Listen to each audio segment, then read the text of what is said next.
Screen పై మీరు చూస్తున్న ఈ దారే ముంబై పుణే ఎక్స్‌ప్రెస్ వే.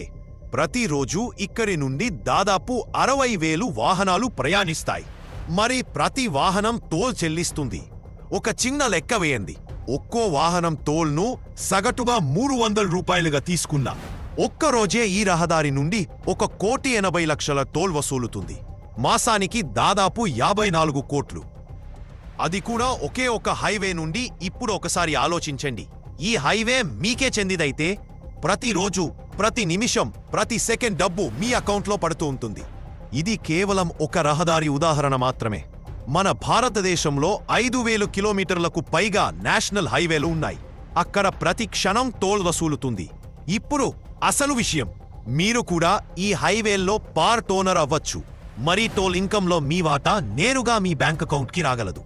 ఎంత పెట్టుబడి అంటే కేవలం 100 రూపాయల నుండి కూడా ప్రారంభించవచ్చు. ఇది స్కామ్ కాదు, ఇది ఏ బిల్డప్ కూడా కాదు. ఇది సెబీ రిజిస్టర్ చేసిన, ఆర్బీఐ ఆమోదించిన, ప్రభుత్వ అనుమతి పొందిన ఇన్వెస్ట్మెంట్ విధానం. ఇక ధనవంతులు ఈ రహదారులలో ఇప్పటికే ఇన్వెస్ట్ చేసి కోట్లలో సంపాదిస్తున్నారు. కానీ 99% రీటైల్ ఇన్వెస్టర్స్కి, అంటే మనలాంటి వారికి ఇది తెలియదు. ఇది ఎలా సాధ్యం? దానికి పేరు ఇన్విట్స్, ఇన్ఫ్రాస్ట్రక్చర్ ఇన్వెస్ట్మెంట్ ట్రస్ట్లు. ఇవి సాధారణ కంపెనీలు కావు. ఇవి ప్రత్యేకంగా హైవేలు, బ్రిడ్జిలు, పవర్ లైన్లు, గ్యాస్ లైన్లు వంటి ఇన్ఫ్రాస్ట్రక్చర్ ప్రాజెక్ట్స్ని నడపడిందారు. ఈ ట్రస్ట్లు స్టాక్ మార్కెట్లో లిస్టెడ్ ఉంటాయి. మనము వీటి యూనిట్లు కొనగలము, షేర్లలా. ఇవి టోల్ ద్వారా వచ్చే ఆదాయం నుంచి తమ సంపాదనలో 90%ను ఇన్వెస్టర్స్కి ఖచ్చితంగా పంపిణీ చేయాలి. ఇది సెబీ రూల్, మాటలే కాదు, లా. అంటే వీటి నుండి వచ్చే ఇన్కమ్ ప్రతి 3 నెలలకోసారి డైరెక్ట్గా బ్యాంక్ అకౌంట్లో క్రెడిట్ అవుతుంది. ఇప్పుడు ఉదాహరణగా ఐఆర్బీ ఇన్వెట్ ఫండ్ని తీసుకుందాం. ఇది ఇండియాలో మొదటి పబ్లిక్లీ లిస్టెడ్ ఇన్వెట్. ఇది 7 పెద్ద రహదారి ప్రాజెక్టులు నడిపోతుంది. 16 సంవత్సరాల పాటు టోల్ వచ్చే ప్రాజెక్టులు. ఇది ప్రస్తుతం ఇన్వెస్టర్స్కి సంవత్సరానికి సగటుగా 8 రూపాయలు పర్ యూనిట్ డిస్ట్రిబ్యూషన్ ఇస్తుంది. అంటే మీరు 60 రూపాయలలో ఒక యూనిట్ కొంటే సుమారు 13% రిటర్న్ వస్తుంది. బ్యాంక్ ఎఫ్డి ఎంత ఇస్తుంది? 6%, 7% మాత్రమే. అంటే దీనికన్నా తక్కువే. ఇంకా ముఖ్యమైన విషయం ఏంటంటే, ఈ డబ్బు మీరు ఖర్చు చేయకుండా రీఇన్వెస్ట్ చేస్తుంటే కొన్ని సంవత్సరాల తర్వాత మీ రిటర్న్ 40%, 50% దాకా పెరుగుతుంది.